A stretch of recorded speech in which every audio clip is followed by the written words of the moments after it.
Assalamu alaikum students. This is your sixth chapter in history. It is very interesting chapter of the seventh standard social science history. The Sultans of Delhi. That means the Delhi, which is capital city of our country, which is the most prominent city of our country, one of the most prominent city, one of the most developed city, one of the most peaceful city of our country, and one of the most headquarters of all the governments of our country by name Delhi. Delhi, it has very wide, very vast, very broad, very expanded history of more than 2000 to 3000 years, comprised of two to three hundred centuries. So let us learn before 8 centuries, 7 to 8 centuries, who all were the kings ruled in Delhi.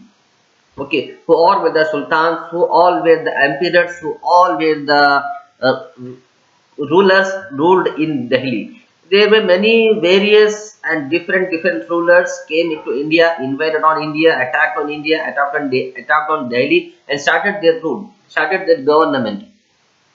So let us learn how and who all were the rulers who were ruling the state Delhi. तो बच्चों ये आपका sixth chapter है history में, seven standard के social science की history में sixth chapter है द सुल्तान्स ऑफ दिल्ली। छोटा सा चैप्टर है, बहुत इंपॉर्टेंट है, बहुत इंटरेस्टिंग भी है। दिल्ली जो कि हमारी भारत की राजधानी है, एक बहुत ही प्रसिद्ध, बहुत ही महत्वपूर्ण शहर है हमारे देश का, जो कि हमारे मुल्क की बहुत अहम तरीन सिटी है, बहुत अहम तरीन मुकाम है, सदर मुकाम है हमारे हिंदुस्तान का। हमारे इस हिंदुस्तान का सदर मुकाम, हमारे हिंदुस्तान का हेडक्वार्टर जैसे हम बोल सकते। यहाँ पर ये दिल्ली की बहुत पुरानी तारीख है बच्चों। ये दिल्ली पर बहुत सारे बाहर के कंट्रीज के बादशाहों ने यहाँ पर आकर हुकूमत जमाई, यहाँ पर आकर अपनी अपनी बादशाहत चलाई। ओके, 8वीं सदी में बच्चों, यानी 1200 साल पहले बहुत मर्तबा बार बार बाहर के कंट्री के बादशाहों से इंडिया पर हमला हुआ करता था। ठीक है, बाहर के कंट्री के बादशाह बार बार हर थोड़े दिनों में, हर थोड़े सालों में इंडिया पर आकर हमला करते थे। इंडिया पर आकर, तो इंडिया पर बहुत से बादशाहों ने दिल्ली पर हमला करने की बहुत कोशिश की है, बार बार रिपीटेडली। और ये हमला कहां से होता था? नॉर्थ वेस्टर्न बाउंड्रीज से। देखो बच्चों, इंडिया का नॉर्थ, इंडिया का साउथ, इंडिया का ईस्ट, ईस्टर्न इंडिया का वेस्ट, ये आपको मालूम होना चाहिए। आपके समझने के लिए मैं आपको बताऊं, इंडिया के नॉर्थ में जम्मू कश्मीर है। देखो बच्चों, ये इंडिया का मैप है। ये जम्मू कश्मीर, हिमाचल प्रदेश, पंजाब, हरियाणा, उत्तराखंड, दिल्ली, उत्तर प्रदेश, राजस्थान, नेपाल, बिहार, झारखंड, ये सारे जो है नॉर्थ में आते हैं। ठीक है, और ये राजस्थान, पंजाब, हरियाणा ये वेस्ट में आता। जम्मू कश्मीर, हिमाचल प्रदेश ये सब नॉर्थ में आते। पंजाब, हरियाणा, राजस्थान ये वेस्ट में आता।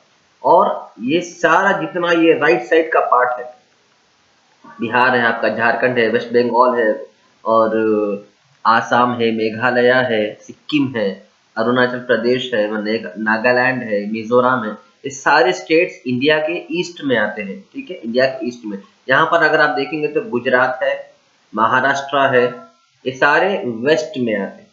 ठीक है, वेस्ट में आते हैं। ये मध्य प्रदेश जो है ये सेंट्रल इंडिया में आता है, इंडिया सेंट्रल। इसकी उसी के साथ कर्नाटका, तमिलनाडु, आंध्र प्रदेश, तेलंगाना, उड़ीसा, छत्तीसगढ़ ये साउथ इंडिया में आते। ठीक है, साउथ इंडिया में आते। साउथ में भी ओडिशा, तेलंगाना, आंध्र प्रदेश, तमिलनाडु ये ईस्ट में आते। केरला, कर्नाटका, महाराष्ट्र ये स्टेट, और गुजरात ये वेस्ट में आते।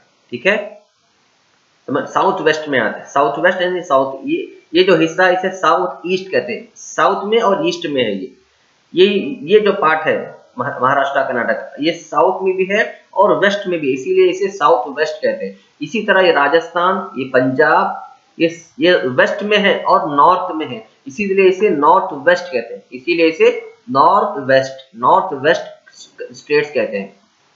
इसी तरह ये उत्तराखंड, उत्तर प्रदेश, पंजाब, बिहार, वेस्ट बंगाल, ये सारे जो है नॉर्थ ईस्ट में आने वाले पार्ट्स हैं। ओके, सो अक्सर यहाँ से इस हिस्से से, इस बाउंड्री से, जो है इस बाउंड्री से अक्सर बादशाह 8वीं सदी में इंडिया पर आकर दिल्ली पे हमला करने के लिए इस बाउंड्री से आते थे। ये जम्मू कश्मीर के बाउंड्री से, पाकिस्तान से होते हुए, अफगानिस्तान के अक्सर बादशाह अफगानिस्तान के थे, अफगानिस्तान से पाकिस्तान होते हुए इंडिया में आकर दिल्ली पे हमला करते थे। हाँ, नॉर्थ वेस्टर्न बाउंड्रीज में आते थे। These invasions aimed at looting the, और ये हमला क्यों करते थे? हमला इसलिए करते थे, इनका मकसद, एक से बहुत मकसद थे। एक तो इंडिया की दौलत को लूट लेना और इंडिया में इस्लाम को फैलाना। ठीक है, पहला तो मकसद ये है कि इंडिया की दौलत को लूटना। दूसरा मकसद ये कि उनकी हुकूमत इंडिया में कब्जा कर, इंडिया पे उनकी हुकूमत चलाना। तीसरा मकसद था उनका इस्लाम को फैलाना। सबसे पहले जो हमला किए वो थे अरब इन्वेशंस, यानी अरब सरजमीन से। इन्वेशन का मतलब है अटैक करना, इन्वेशन का मतलब है हमला करना। The Arabs were the first to invade the Indian territories. India की सरजमीन पर हमला करने वाले सबसे पहले अरब के लोग थे। ठीक है, अरब के लोग थे। अरब, जैसे कि मैंने कहा कि पाकिस्तान की तरफ से वो एंटर होते थे, तो पाकिस्तान में सिंध है, सिंध सबसे पहले अरब के बादशाह क्या करे, सिंध पर हमला करे। As a result of their victory, हमला करने के बाद वो कामयाब हुए और सिंध और मुल्तान को अपनी हुकूमत में लिए, अपने कब्जे में ले लिए और वहां पर अपनी हुकूमत चलाने लगे, अपनी बादशाह चलाने लगे, अपनी मिल्कियत, अपना कंट्रोल चलाने लगे।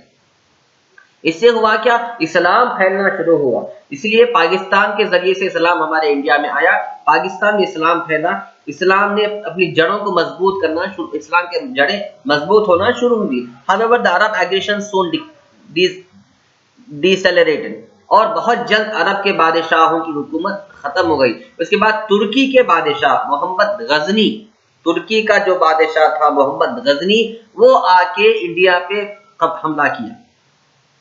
300 साल के बाद अरब बादशाह के यहाँ से चले जाने के, पाकिस्तान से चले जाने के 300 साल के बाद मोहम्मद गजनी, जो कि तुर्किश था, तुर्की का रहने वाला था, इंडिया पे हमला किया। Mohammed was the sultan of Ghazni, यानी गजनी एक मुकाम है तुर्की में, वहां का सुल्तान था, मोहम्मद नाम उसका था।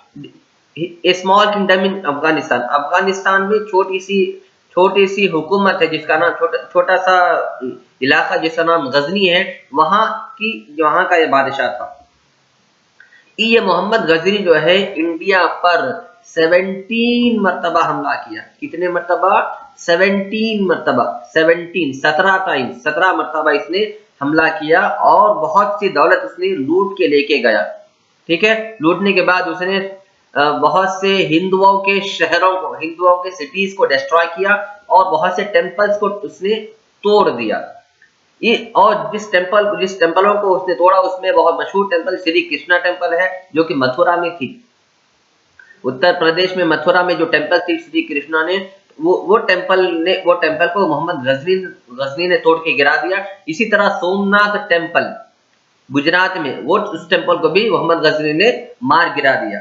उसके बाद बात आती है मोहम्मद गौरी की। During the last quarter of 12th century, 12वीं सदी, 12th सेंचुरी के आखिरी सालों में मोहम्मद गौरी जो है अफगानिस्तान का बादशाह था। मोहम्मद गौरी, उसने अफगानिस्तान की बादशाहत के साथ साथ इंडिया पर हमला किया और इंडिया में सिंध और पंजाब पर इसने कब्जा जमाया। ठीक है, सिंध पर और पंजाब पर इसने अपनी हुकूमत जमा के कब्जा जमाया। When he made further advances into Indian territories, Prithviraj Chauhan, the king of Delhi and Ajmer, routed in a battle. However, Muhammad was spared from death penalty.